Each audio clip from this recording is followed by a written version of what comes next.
Well, hello, Mets fans. Long time no speak. Welcome to an impromptu live edition of the Just Mets podcast. I guess those of you listening on the podcast feed later, this is just a welcome to the Just Mets podcast. My name is Andrew Claudio. Spring has sprung, and here in the Northeast, I am looking to think warm thoughts, and what better way to do it than talk about the New York Mets, who have played 4 spring training games, have won 2 of them, lost 1 of them, and tied 1 of them. That should tell you all you should take from spring training as far as the records are concerned. I'll go over a couple of takeaways that I have so far through the first 4 games of spring training. I'll also get into some big picture stuff, some topics that have come up in the past week or so. Shout out to my partner in crime, Rich McLeod. I said my name right. Andrew Claudio, Rich McLeod. We're the co-hosts of the Just Mets podcast. We will have a bit of an announcement on the Just Mets podcast, I think next Sunday when we link up again. But he covered me while I was on vacation last week and did a solo mailbag. Thank you, Rich.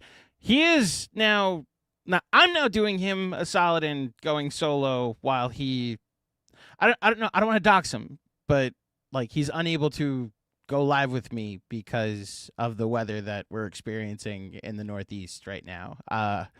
Let's just say this. I enjoyed Florida for a solid week. Came home and Snowmageddon happened according to the Northeast. I'm sorry I keep talking about this on any podcast I'm on. It's just very jarring that it was 85 and sunny on Saturday morning, and then less than 24 hours later, every warning possible, especially a very loud one on my phone, happened. So all that being said, the New York Mets are touring Florida at the moment, and like I said, they're 2-1-1 in their first 4 games. I'll start here. The 3 biggest takeaways I have through these 4 games. The first one, and they're not like huge takeaways so far. They're not like overarching, sweeping things. Juan Soto played his first game today in spring training. I believe his first game today. First game in left field. Took his first couple of at-bats.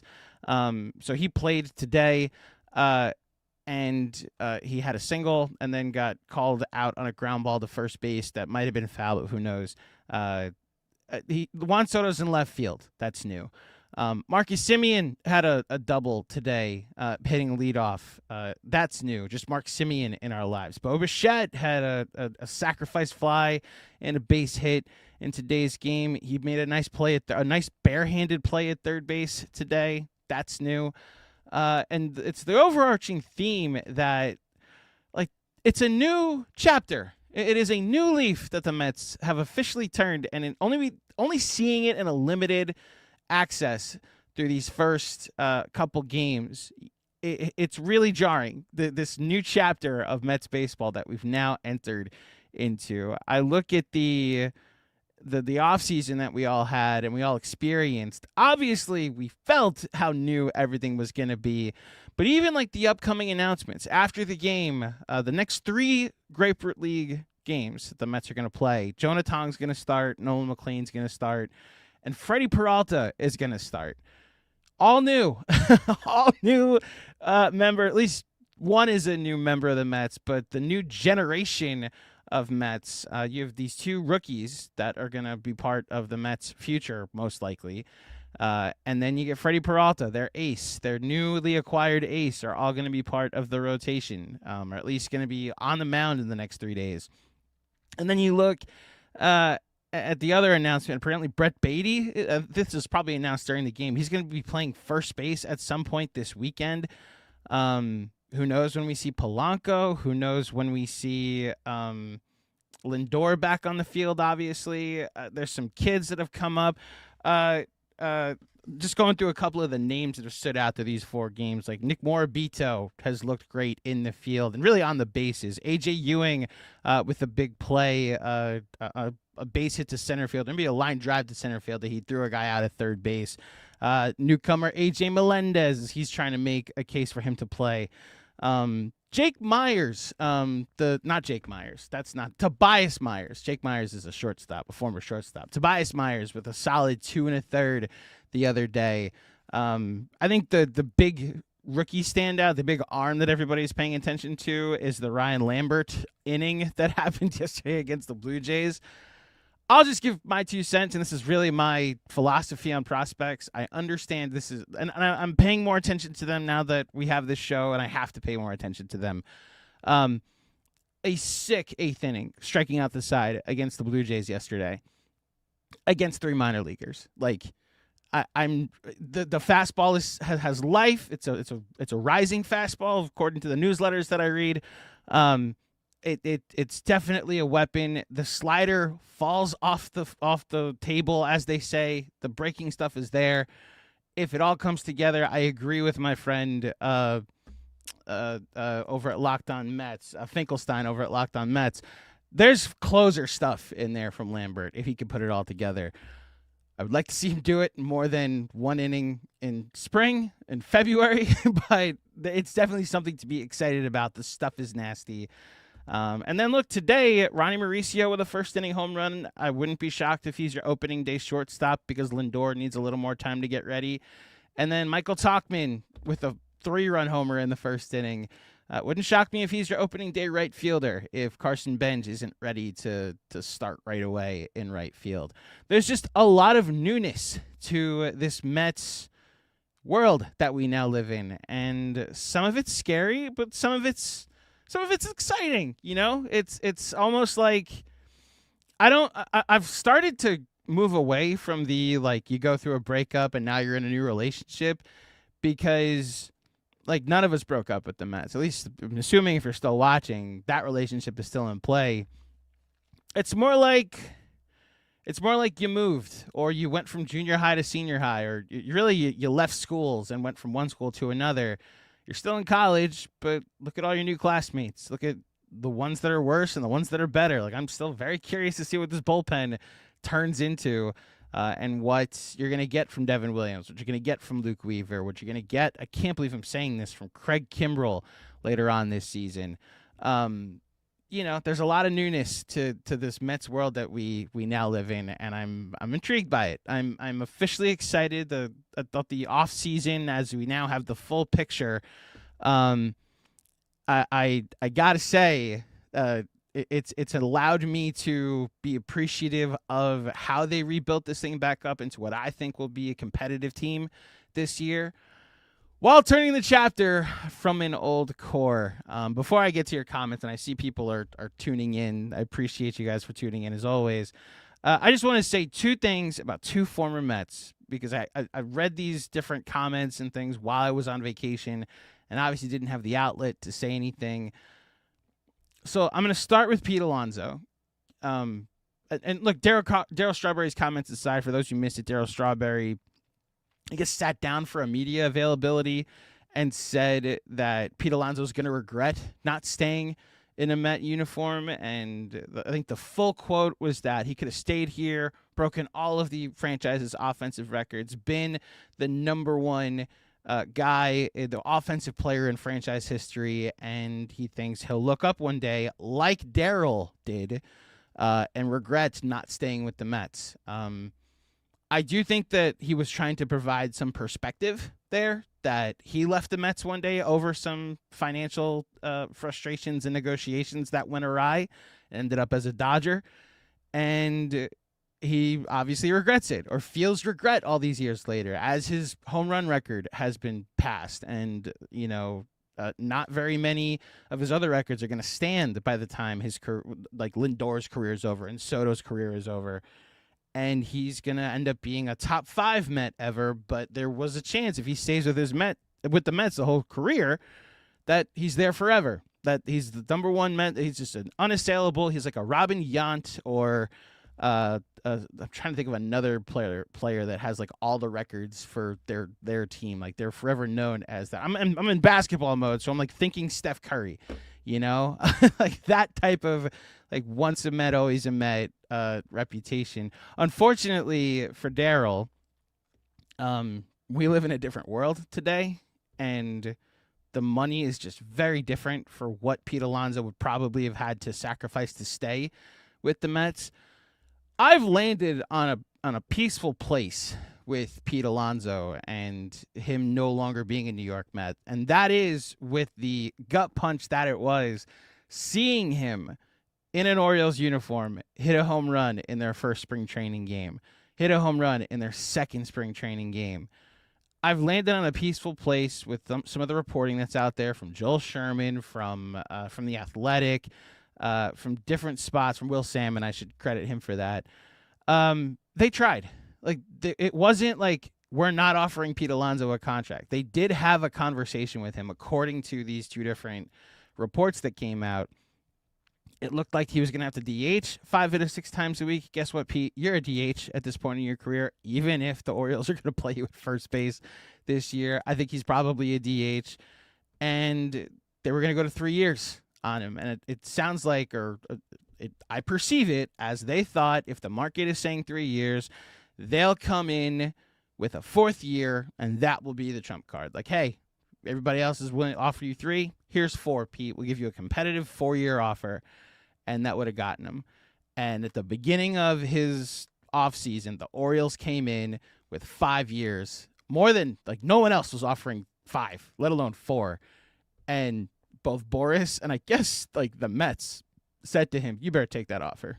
Like, go take that offer. Go get paid, Pete. I remember when Rich and I talked about this, that it's just going to take one team giving a crazy offer, and he's probably going to take it. I thought it was going to be the Angels, because it's always the Angels that offer the crazy offer that the older free agent gets. Shout out to Anthony Rendon. I didn't realize it was going to be the Orioles. I also didn't realize 5 years, 155 was going to be the crazy offer. But judging by the market, like, the Red Sox offered him 2 years. You know, the Mets, it seems, never wanted to go past 3. Any of the other suitors, I haven't seen an offer out there that was a competitive 5-year offer, and Pete chose one of them. He got one offer for 5 years, 155. I can't fault him for taking the money. I can't fault the Mets for drawing a line and saying, you know, we kind of have to pivot on this and not pay that much more above market value. As long as, this is my caveat, the day that they didn't sign him or the day he went to Baltimore, as long as they adequately replace him. I think Bo Bichette, Rich and I have disagreed on this. I think Bo Bichette is at least an adequate replacement for Pete, but I do think Pete is better. Like, that's the disagreement. And if you lean Rich's side, Bo might be a little bit better of a hitter and a more consistent hitter because he gets the ball in play and might just be more suited to a team that struggled so much putting the ball in play last year in key situations that didn't. The Mets wanted to lean into more of a contact. I do think they'll miss Pete's power, but this is where Juan Soto and maybe a resurgence from Luis Robert Jr. Comes into play. I'm at the point where I think they've done enough to replace Pete's power and what they'll miss from him offensively. And then there's the run prevention element of it, where just like not Pete Alonso was their plan defensively at first base. And I can respect that plan because I think they've adequately upgraded the rest of the team. So there's that. I've officially moved on, and I'm able to watch all Pete Alonso home runs with a fondness for who he is and happy for him that he got his bag. And look, that first home run in spring training was against the New York Yankees, which is how I will get over all of his Orioles home runs, knowing that potentially a lot of them are going to be against the crosstown rival. Last but not least, Brandon Nimmo did a sit-down with Will Salmon, or at least with The Athletic, in his new confines in Texas, and gave his side of what happened in the negotiations this offseason and when the Mets came to him. The two big headliners here, I mean, we knew this, that the way he perceived it was that everything was done, and it was just, if you're either waiving your no-trade clause or you're going to lose playing time as these younger players get called up and we make room. It really sounds like it was Carson Bench, that they were like, we want to give room for Pete Alonso. We want to give room to Carson Bench and to A.J. Ewing and to some of these younger players that are getting called up. What we're going to need from you is to either DH a little bit or sacrifice at-bats during the season. And And it sounds like it was a conversation he then had with Chris Young, who runs the Blue Jays. And this is where a passage of time is the most fascinating or most impactful thing for me in reading that article and reading that profile.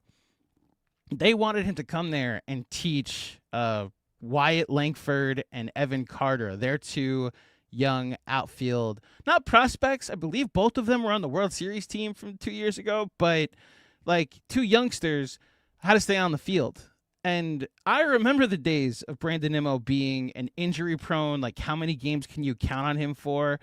And then it was pointed out in the article, Brandon Nimmo's played at least 150 games in each of the last 4 seasons. He has learned how to stay healthy. And now part of that is that he apparently doesn't have much of a pregame routine. Like some baseball players will take 100 swings and make sure they do all these advanced stretches and get a good lift in, so they're juiced, and juiced is the wrong word for this sport to use, but so they're amped for the game and ready, and the adrenaline's pumping.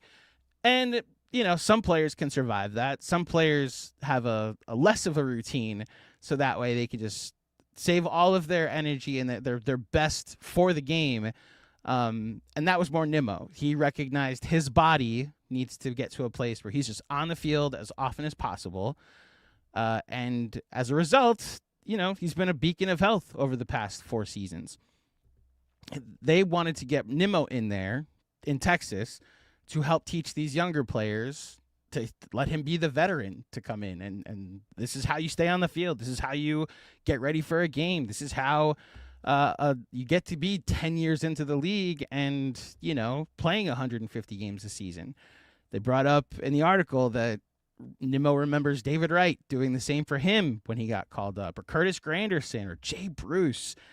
And it's an interesting exercise in nostalgia and looking back at like what 10 years was for Brandon Nimmo and his time in a Mets uniform. Wish a little bit more winning was done for sure, but it's where you really thank him for his service with the Mets and his time in a Mets uniform.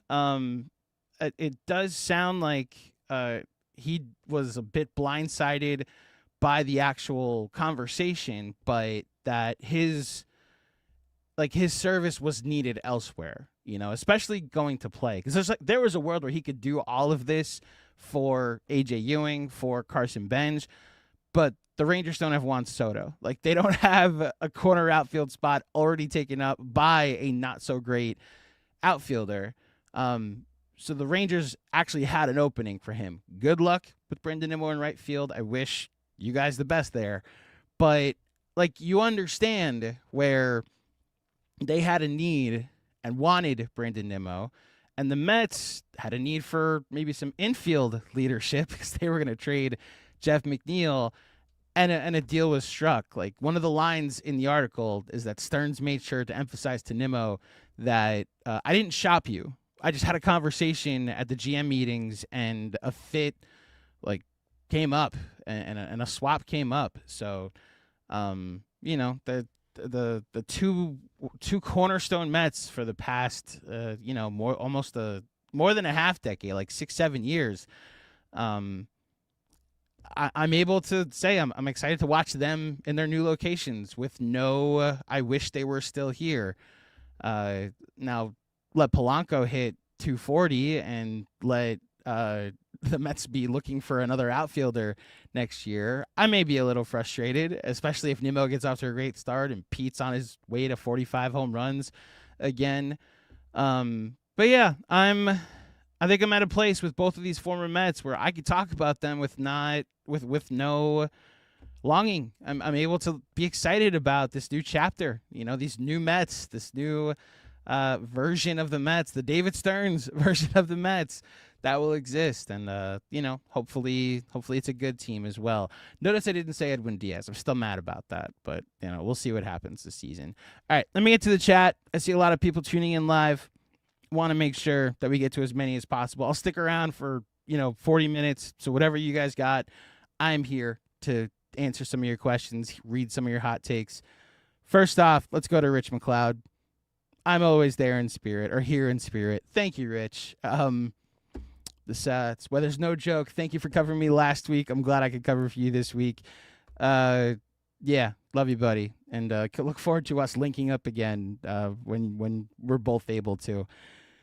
Armand, I never realized your name is Armand is Amazing, or did you just come up with that, Armand? Okay, Armand is amazing. Mike Talkman, a.k.a. Magnum MT, with the glasses and stash, he looks like Magnum PI, hence the nickname. Did not know that was his nickname. Will probably not keep calling him that nickname. But thank you, Armand, for tuning in. Next from Fuqua Johnson. Andrew, you're the man. Kept me off the ledge last season. Hey, that's why we do Mets therapy, Fuqua. Hopefully we don't have to check in as early this season. Hopefully we don't have to check in as often this season. I should say Mets therapy recaps will still be occurring this season as well. But now, of course, you can check me out in longer form with Rich twice a week, or we'll announce a schedule at some point. We both won't be going twice a week, but once a week together, maybe a second episode each week. We'll split that up, I think, is the path this year. Again, an announcement coming in a not too distant future about the Just Mets podcast, and maybe some collaborations there, or places we've now decided to take our talents. From Joe Saturn, Seaver was a loss. Pete, not so much. I've heard this. There's nothing that's going to compare to the Seaver trade. There's just nothing going to compare to the Seaver trade. The Seaver trade is closer to Luka than it is Pete Alonso. Like the heart and soul of a franchise. The reason people went to Mets games in the 60s and 70s was to watch the franchise's first Hall of Famer. Now, Luka wasn't the Dallas Mavericks' first Hall of Famer. He was like a prince that was promised, and you thought was going to go the way of a Steph Curry, or like name a young player that a team got lucky enough to draft, or really just trade for on draft night. You figured he would be there forever, and it was weird to see him in a different uniform. Then there's what happened with Seaver. And yeah, that like my mom to this day is still scarred by the Seaver trade. It happened like more than almost 50 years ago next year.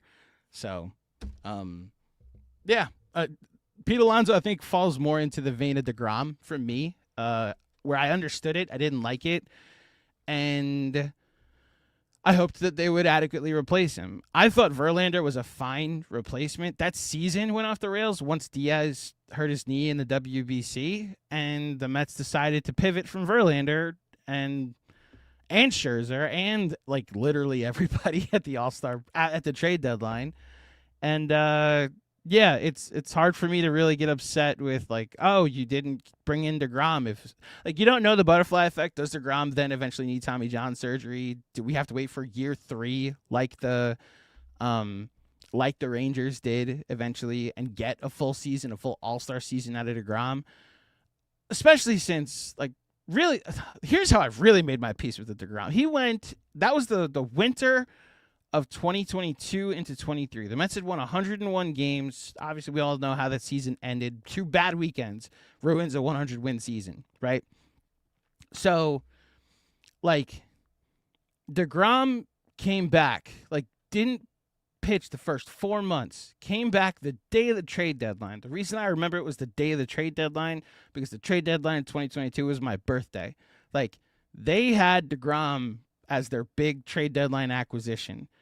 Pitched to like a 3 ERA, has the actual loss that bothers me and is what I actually blame on them not winning the division that year. And it's a loss to the 11 loss Oakland Athletics in September. They win that game. They finish 1 game ahead of the Braves. We're not talking about a collapse down the stretch. We might be talking about a first round division series loss to the Phillies, but like we're not talking about that season as disparagingly if DeGrom beats the Oakland Athletics, which back then were still the Oakland Athletics. I can call them that.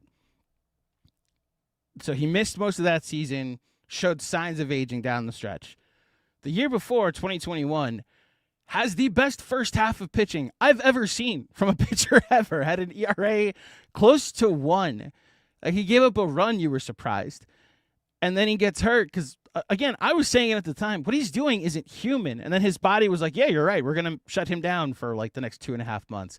They make somewhat of an all-in trade. Like they trade Pete Crow Armstrong.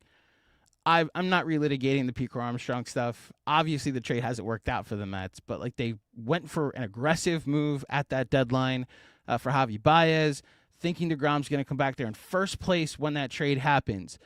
Obviously, DeGrom never comes back. The pitching completely falls apart with the I've said this, obviously. The Tyler McGill, Cookie Carrasco, Taijuan Walker trio all fall off a cliff with ERAs over 6 down the stretch. And the Mets lose the division to an 88-win Braves team that then goes on to win the World Series. DeGrom doesn't pitch the rest of the year. Like, that was the last 2 years of Jacob DeGrom that they had gotten. The Rangers were willing to offer him 5 years anyway, and they didn't get much from him from the next 2. So we're talking a 4-year stretch where Jacob DeGrom was not productive and on the field. It's the risk that you take with giving big money to someone in their 30s, which is why I did understand with Pete Alonso, it's a risk. Pete Alonso's been nothing but available for the majority of his career, and you have a DH available now. I thought there was a match that they could get to 5. I see this here from Fuqua as well. Pete Alonso could have been a forever Met. He was offered 7, 158 in 2023 by the Mets. The problem with that offer, like you're right, he could have been a forever Met. Like he beat that offer. Like he ended up getting more money over the next between the 2 years that he got from the Mets and then the 5-year offer he got from the Orioles. Like he beat that offer. He was looking for something a lot more, and he got it. So I commend him for betting on himself. Clearly, the market, he got the offer that he wanted. This is just the risk you run with players in their 30s. So I'm at the point where I'm able to trust that the Mets have a plan. I liked how aggressive they were with Kyle Tucker. I maintain Kyle Tucker got a better offer from the Mets and just wanted to be a Dodger. No deferred money in the Mets offer. It was a higher signing bonus. Like, it's a better offer. I'll just go to my grave saying that. He wanted to be a Dodger, and he ended up being a Dodger, so good for him. Kevin Danishevsky. Bo, greater than Pete, come on. No. Okay. That's the end of that. CJ. What's up, CJ? Pretty sure you're in the Knicks chat as well.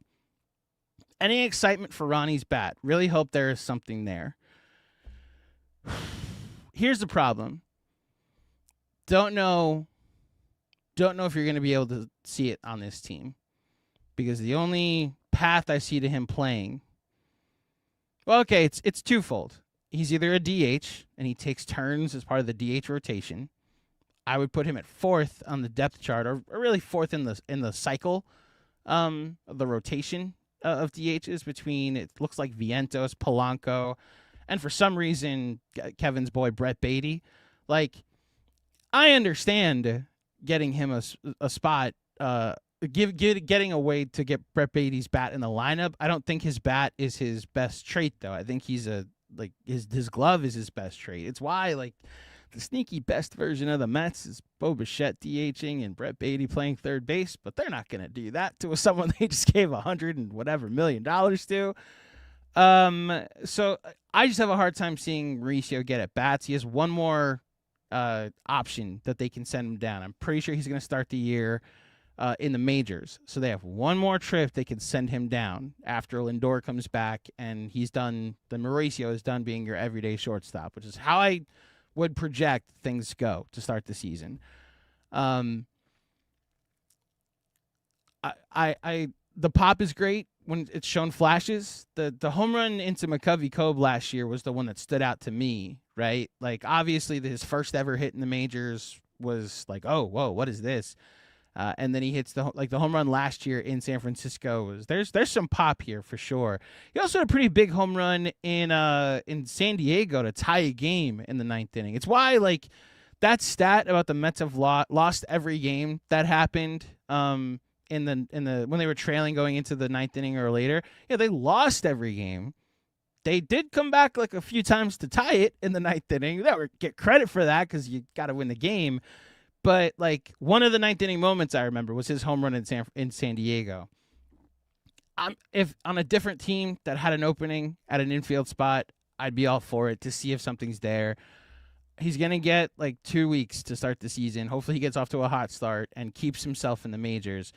I think we're trending toward Mauricio finding himself either in AAA for a little bit and then getting called up one more time and then finding his way on another team. Unfortunately, him tearing his ACL when he did kind of derailed his, I think, who knows what happens this year. Kind of derailed his future with the Mets. And they haven't prioritized him as like we need to make room for Ronnie Mauricio. So nice home run in the first inning today. Hopefully we get a big spring out of him and then a good start to the season if he's your backup shortstop. So we'll see. Thank you, CJ. 1 second. I'm going to keep looking through some of these comments. Tim Frith. Hold on. I'm going to take a drink of water for this one. Okay. Sorry if that was into the mic, by the way. Tim Frith. Should the Mets regret letting Diaz and Alonso sign elsewhere after not re-signing both of them? So I already answered the Alonso side of it. I will forever be upset that they let Edwin Diaz go.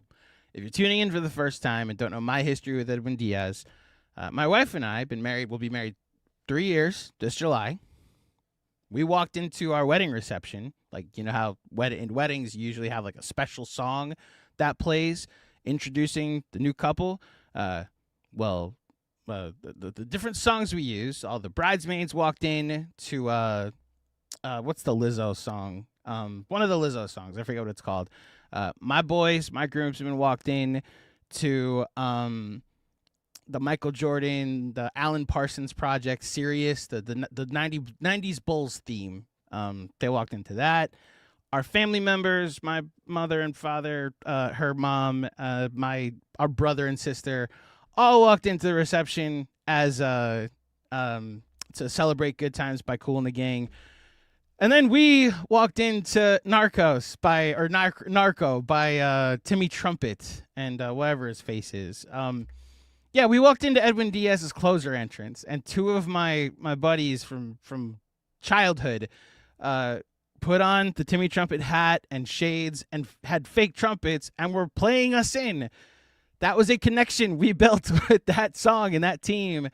And the Mets really slow-balled negotiations. I thought they didn't put their best foot forward right away. They didn't do what they did with Kyle Tucker, what they could have done with Edwin Diaz, and they allowed the Dodgers to enter negotiations.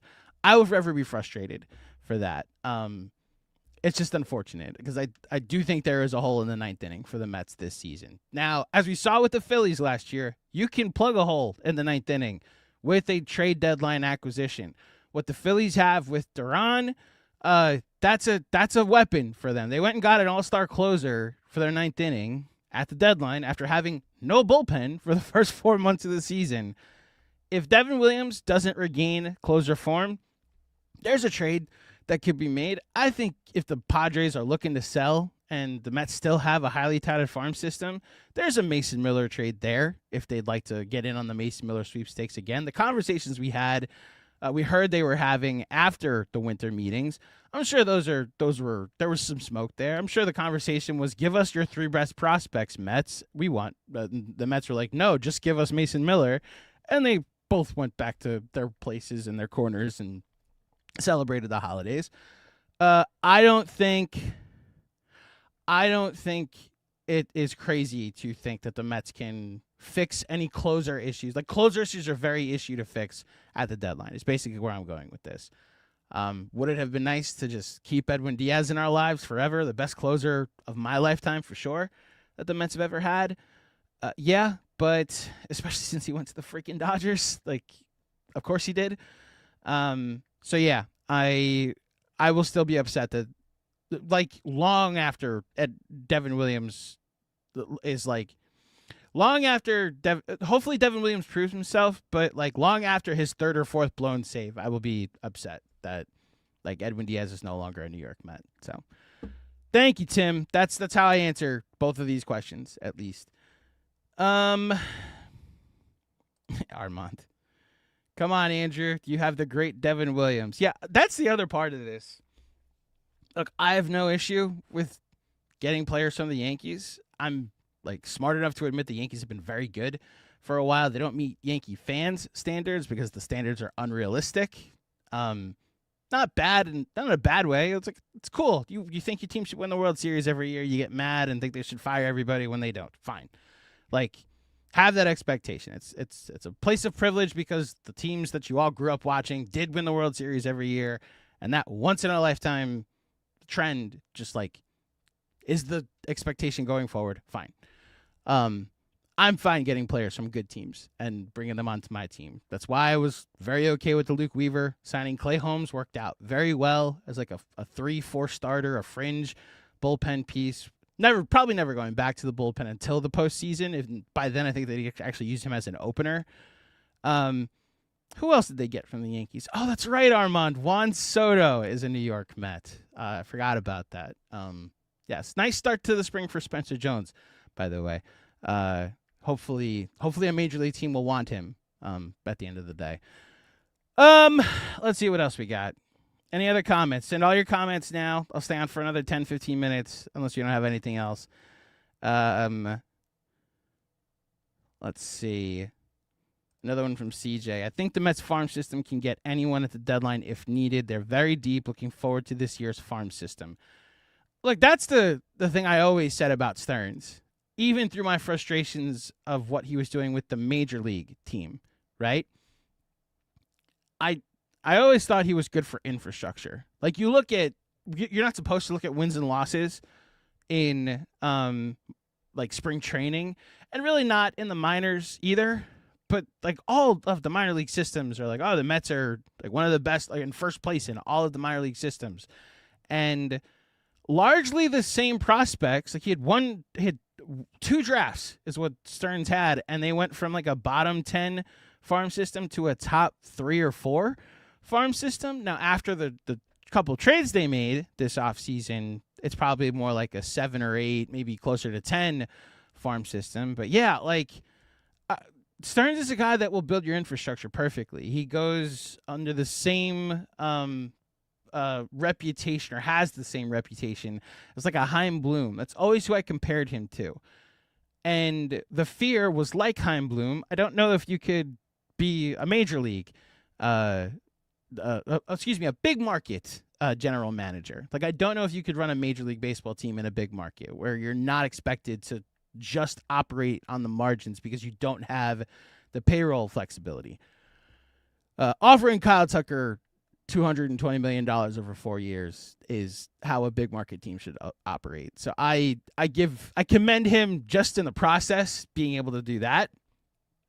And yeah, getting Bo Bichette the next day and seemingly having that conversation with Bo Bichette weeks earlier.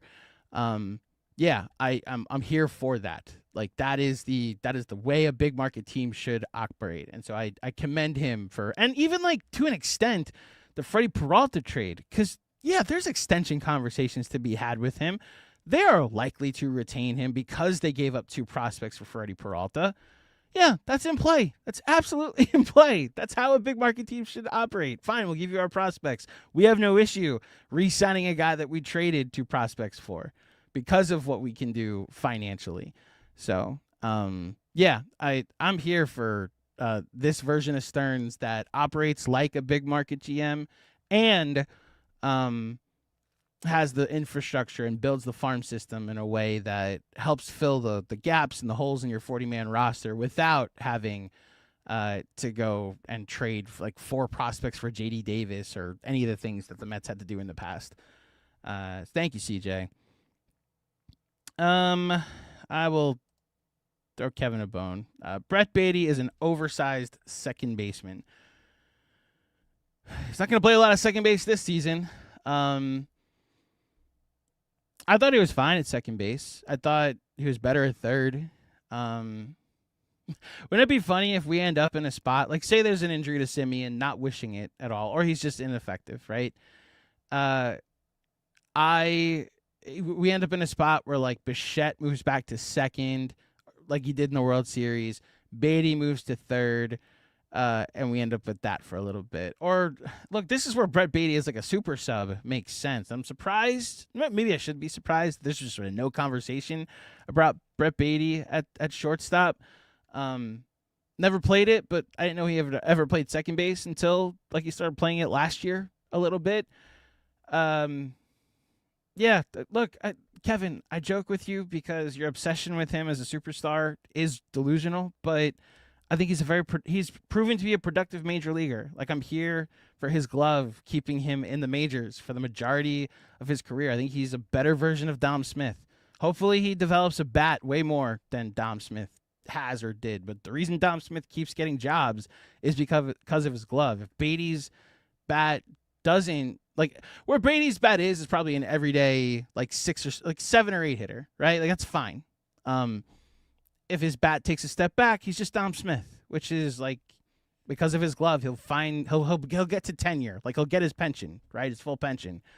I'm fascinated to see how the Mets use him this year, and for all we know, it could eventually just be a big trade. I tend to think they'll keep him around because this Bo Bichette thing is a 1-year commitment as of right now. But we'll see. We'll see what eventually happens. Next up from Fuqua, Andrew, why I never see your Citi Field videos or post pictures of you at Citi Field? I don't know. I'm usually there 3 or 4 times a season. I was there 5 times last year, and I usually post videos and photos when I'm at Citi Field. I guess you just need to follow me on all my socials at @AndrewJClaudio_ for when I'm at Citi Field. I plan to go when the weather warms up, if it ever does again. I believe the latest forecast here in New York is that it's supposed to warm up sometime in August. I follow along. I have several photos and videos of trips to Citi Field that I took. If you want to look at the Mets therapy videos from last season, I have a couple of Mets therapy recaps from Citi Field last year. So if you see me at Citi Field this year, people, please say hello. I'm approachable. Unless your name's Kevin Danishevsky. I'm very approachable, and I like to chat sports. You can even like talk about the Knicks if you'd like. I would be okay with that. Just, again, your name just can't be Kevin Danishevsky. Rich McLeod, but booty. Just gonna leave that there. Okay, and then CJ, I think this is a good place to wrap. Thank God the Wilpons are gone. Very funny moment during the off season where I never got to this point at all, where some Mets fans went to dark places of, I wish the Wilpons were still here. I think the closest I ever got was like, the Wilpons would have re-signed Pete. Like, that's the closest I ever got. Like, of course I'm glad the Wilpons are gone. Of course I'm glad the Mets have the infrastructure they have now. I'm glad Juan Soto's a New York Met. I'm glad the Mets are willing to give out $2 and $3 and $400 million and $700 million contracts now. There was just a moment that it was like, the Wilpons would have re-signed Pete. They would have just known what he meant to Mets history. David Stearns had a number that he wasn't willing to go to, and I accept that. So I see Armand and Kevin are arguing in the chat whether Brett Beatty is either Jordan Clarkson or Emmanuel Quickley. Emmanuel Quickley is actually a good comp for Brett Beatty in that he's a very productive, fringe starter, but his stands think he's the prince that was promised and can't think logically about him. Loved Emmanuel Quickley in his time in New York. Much happier with OG Anunoby. So I like Brett Beatty. I like his role on the Mets. We'll love the player they eventually trade him for. Love you, Kev. All right, that'll be it for this edition of the Just Mets podcast. Rich and I will be back. If there's something to talk about from an emergency standpoint later this week, we will. If not, we'll be back next weekend. I think we're going to keep this as a live format, too, where we'll go live on Sundays and chat and interact with all of you at certain points. My thanks to everybody tuning in live. If you haven't yet, please like this video. Remember to subscribe to the channel. If you're listening, please leave a 5-star rating and a review on iTunes or Spotify. Check out the Just Mets newsletter. It's just about every day, and it's free. What's better than that? The link is in the channel, in the description of this episode, and follow on all socials, Just Mets or me, Andrew J. Claudio _.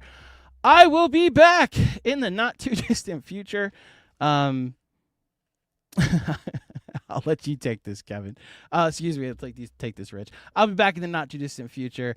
Thank you, everybody, for tuning in. Let's go, Mets. In the words of the immortal Gary Cohen, we are out of here.